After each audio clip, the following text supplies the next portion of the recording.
everyone, I'm back. This is the second part of my two-part series on what to do with wallpaper samples. And there are a number of things you can do, and we're going to go through the number 6 through 10 on my top 10 tips of craft ways that you can use wallpapers in your crafts. If you want the original, the first video, I'll put a link to that one below so you can see them in order. So number 6, my tip is mini albums, and obviously this can apply to large albums too, but I just happen to be somebody who makes mini albums. And it's not just the pages of the album, but I actually used the wallpaper books to make the outside of the album as well. So for example, in this one, this is covered up. This is the chipboard, or the outside cover of the mini album. And then I've covered it with wallpaper samples. I think this is paper, although I usually use wallpaper samples. For some reason I used regular paper. I guess it was just because I didn't have the right color. Anyway, so that's one example. And then on this one, my husband and I celebrated our 10-year anniversary. We're both avid scuba divers, and so I actually did a log book of our 10 years of marriage together for our anniversary. And so that's what this is. The log book is kind of a play on that.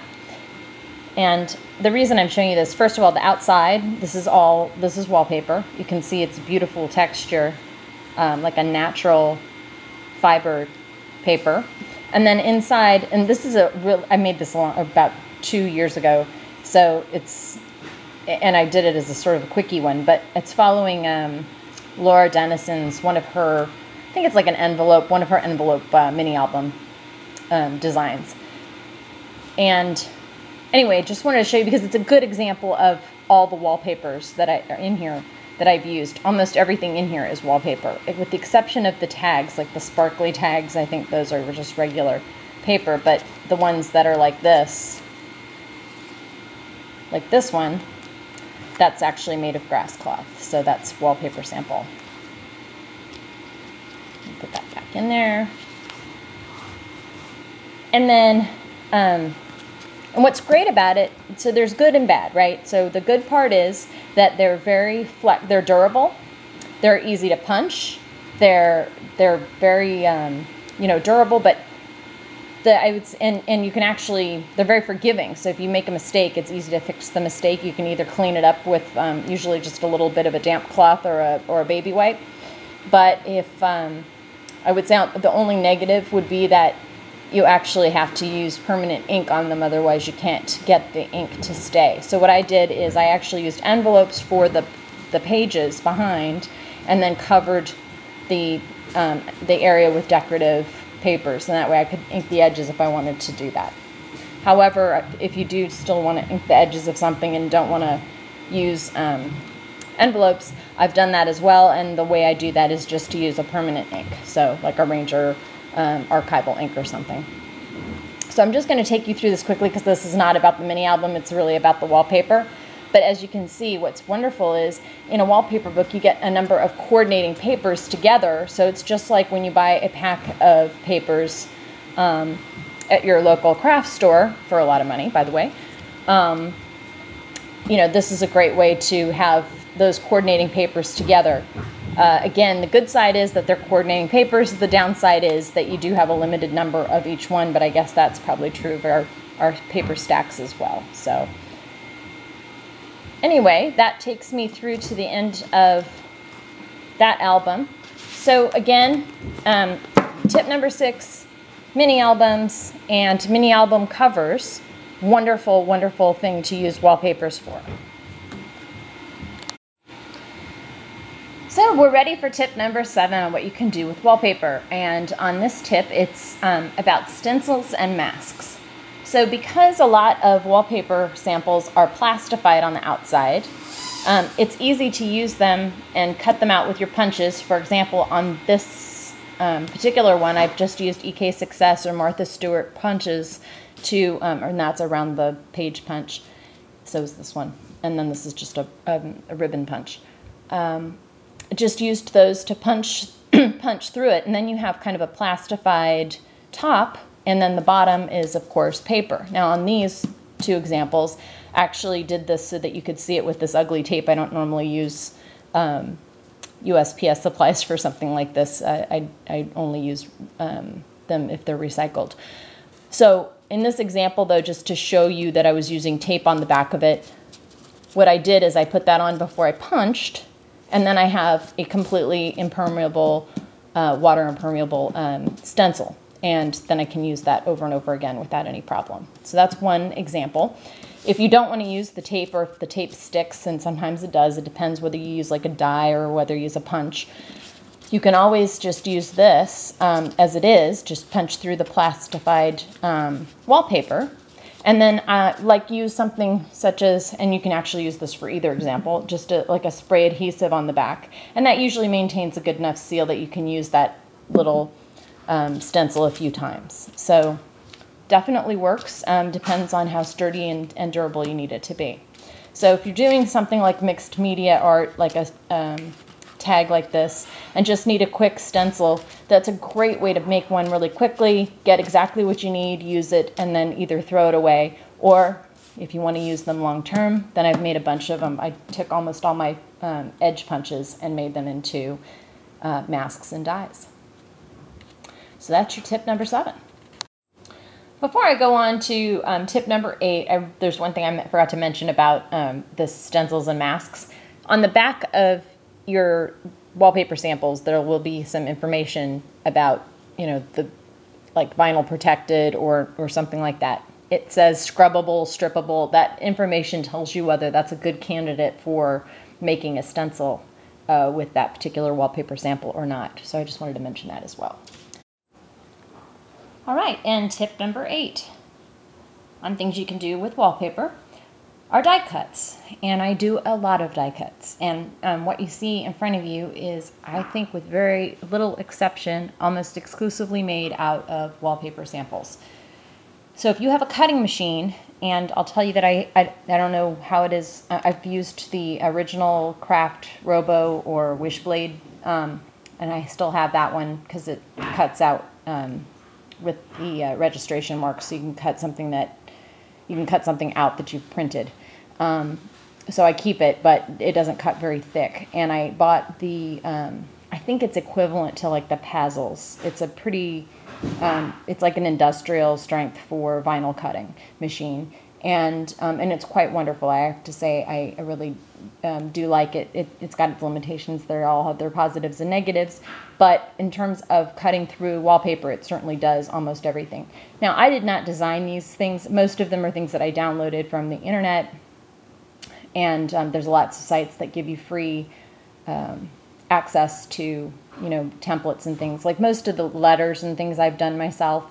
But like the chair and stuff like that, I did not. I think I actually did the flamingo myself, though, based on an outline. And I have the, I'm going to forget what it's called.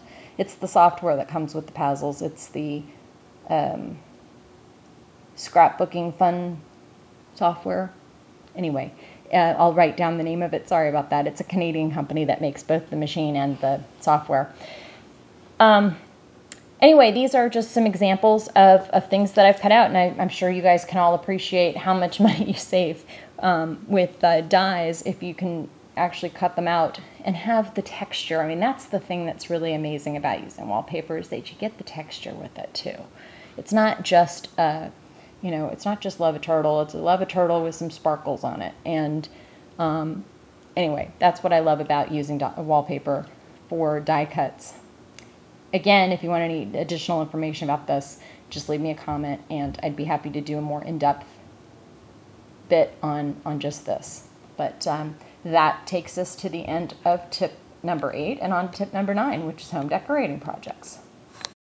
All right, and that brings us to tip number 9, home decorating projects. Now, there's a number of projects that are hard to show on camera, but I'll just focus on the ones that I've done that fit within the frame here. So, first of all, this is some really nice high-end Italian wallpaper that was in my grandmother's stash. I can't even imagine what the stuff used to cost per yard. And I found a nice coordinating tissue paper. These are some homemade soaps that I made a couple of years ago. And then I just packaged them up and put them on a plate in my bathroom, in the guest bathroom. So whenever I have somebody over, it's a little a home product that was made exclusively for guests of my house. And so those are absolutely easy to make, and just a little bit of wallpaper adds to it and makes it look so much nicer.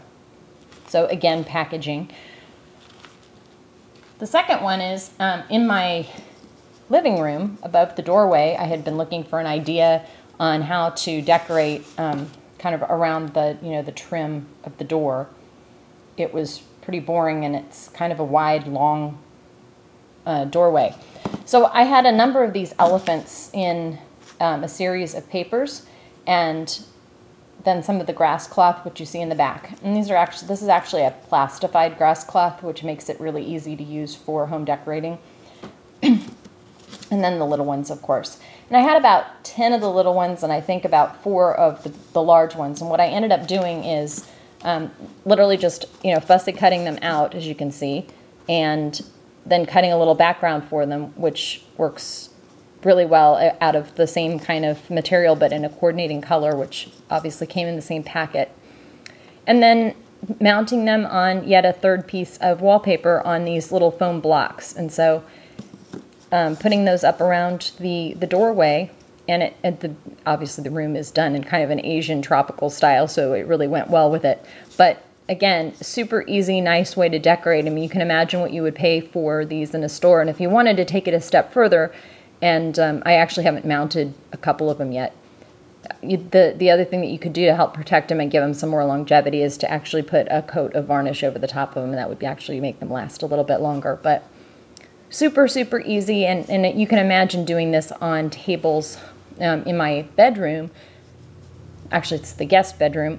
There's 2 nightstands that I had that were just hideous, and I had people coming to stay here, and so in an act of desperation, I converted them by putting taking the tops of them, and I put like real old maps that I used big pieces of wallpaper for, and then fussy cut out a bunch of little creatures on it. And so the room is done in a sort of a underwater theme. And by the end of it, I have this beautiful sort of pirate's ship map of the Caribbean and the Atlantic, and it has old-fashioned, from ancient times, all the little creatures and things like that cut out all over it, and it turned into a really nice tabletop, and I haven't thrown them away since. So lots of things you can do. The last one I'll show you is, this was actually a project that was online, and I will do my best to find the link. I have no idea where I found it. I made this so many years ago, and I tried making it out of paper, and it never really quite stayed properly together. This is so easy to make. And by doing it with wallpaper, not only does it, provide a little bit more strength and keep its shape better, but it also makes it easier to clean. So if you're going to put it in like a kid's room or something, it makes it easier to use. So that's just another couple of tips on how to use this in home decorating. And obviously there's just no end to the possibilities with home decorating. So this is just the tip of the iceberg, and to get your creative juices flowing.